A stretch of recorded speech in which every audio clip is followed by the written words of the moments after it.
Thanks for the support, Isaac. Now, there is sometimes a perception that many African countries rely heavily, perhaps too heavily, on aid money. But a new statistic suggests state-owned institutions in Africa are managing a record $1 trillion in assets. It's a startling figure.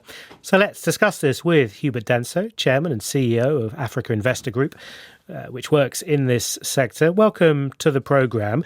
Just explain to us what that $1 trillion figure means.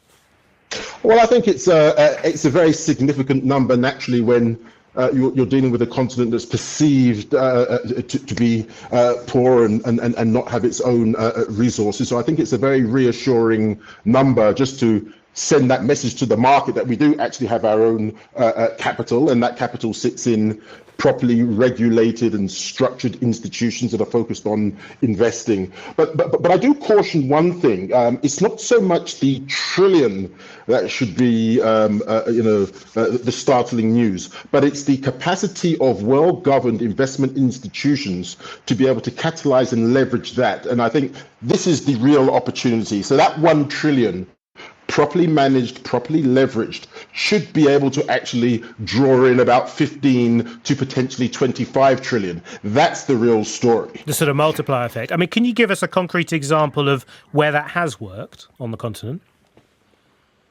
Well, it's not so much just the continent, it's globally. I mean, these institutions, sovereign funds, are able to crowd in private capital at scale and speed. And that's one of the major issues that we actually have on the continent now in terms of the need to mobilize domestic capital so it can be catalytic to crowd in global institutional capital. So the continent for decades now has been relying on a development finance model and sort of a concessional model, which the multilateral development banks have really made a commitment to governments as a mandate that for every $1 of multilateral development bank finance that they provide, they will crowd in $10 of private finance, and that's failed abysmally. There's a capital adequacy framework report that was submitted to the G20 and endorsed by the G20, which actually showed instead of the $1 of MDB finance actually delivering what they were supposed to deliver, which is the $10, they've only been delivering about 20 to 38 cents.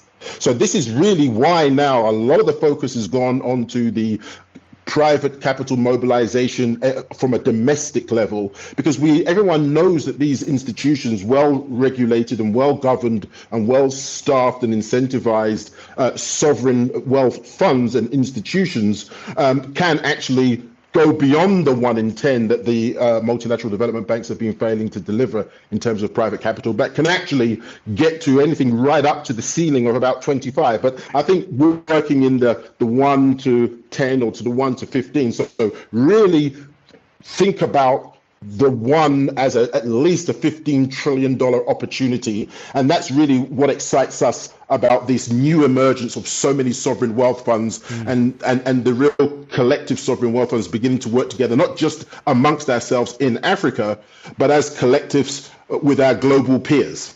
Hubert Danso, CEO of Africa Investor Group, thank you very much indeed.